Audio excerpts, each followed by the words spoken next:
Hello বন্ধুরা, সারাস কিচেনে আপনাদের স্বাগত। আজকে আমার রেসিপি দুধ সিমাই। তো সিমাইটাকে আমি ঢেলে নিচ্ছি এখানে। সিমাইটাকে প্রথমে ভালো করে ভেজে নেব। তো গ্যাস অন করে নিলাম, হাঁড়ি বসিয়ে হাঁড়িটাকে গরম হতে দেব। আমি প্রথমে একটু গরম করে রেখেছিলাম হাঁড়িটাকে। তো সিমাইগুলো দিয়ে সুন্দর করে ভেজে নেব। আমার এখানে 200 গ্রাম সিমাই আছে।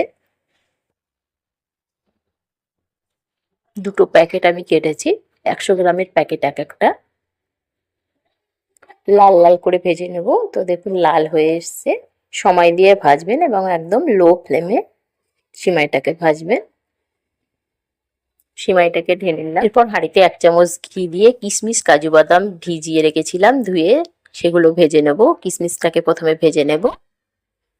তো এরপর কাজু বাদামটাকে ভেজে নেব। ওই ঘিয়েতেই ভাজছি, ঘি আর দেবো না, ঘি আছে বলে। তো কাজু বাদামটাকে ভেজে নিয়ে তুলে নিলাম। এরপর এখানে ঘি দিয়ে সিমাইটাকে আর একটু ভাজবো। এটা জাস্ট ফ্লেভার আনার জন্যে। ঘি দিয়ে সিমাইটাকে ভাজলে সিমাইয়ের টেস্টটা খুব সুন্দর হয়। তো অল্প একটু ভাজবেন, বেশি ভাজার দরকার নেই।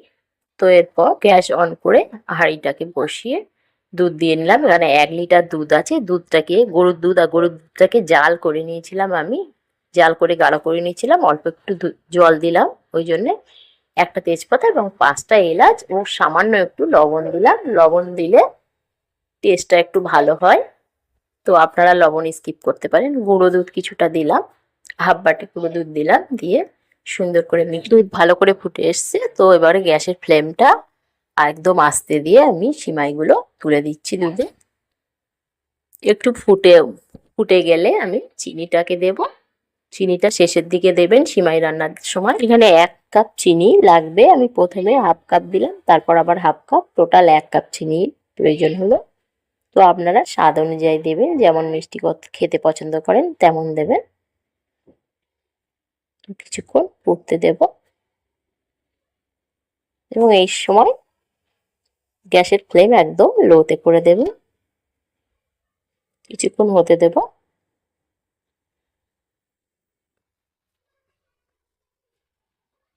তো এবার একদম হয়ে এসছে। তো শেষে ঘি দিয়ে দিলাম 1 চামচ। দিয়ে 2 থেকে 3 মিনিট হতে দিয়ে এরপর পরিবেশনের জন্য রেডি আমার সিমাই রান্না। তো বন্ধুরা, আমি একটু ডেকোরেশন করে নিচ্ছি। ভালো থাকবেন, সুস্থ থাকবেন। পরবর্তী ভিডিওতে আবার দেখা হবে। আমার ভিডিওটি ভালো লেগে থাকলে একটা লাইক দেবেন এবং চ্যানেলটিকে সাবস্ক্রাইব করে দেবেন। বেল আইকন প্রেস করতে ভুলবেন না।